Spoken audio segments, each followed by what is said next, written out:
Iran na shirin tunkarar martanin Isra'ila bayan harba mata makamai masu linzami kimanin 200.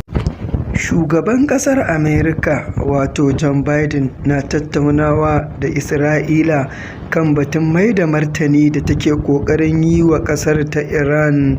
Kada ku manta, kada ku sha'afa, idan ba ku taɓa ziyartar shafinmu ba to ku danna mana subscribe sannan ku taɓa mana alamar ƙararrawar sanarwa, shine zai nuna muku da zarar mun ɗaura muku sabon labari zai zo muku. Ga cikakken labari.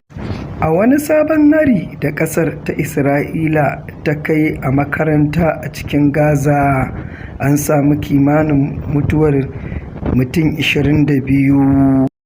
Irin wannan ba sabon abu bane da ƙasar ta Isra'ila ke kaiwa Gaza cikin makarantu da asibitoci. Kada dai ku manta, kada ku sha'afa, a domin samun cikakkun labarinmu da zarar mun ɗaura to ku danna mana subscribe sannan ku taɓa mana alamar ƙararrawar sanarwa.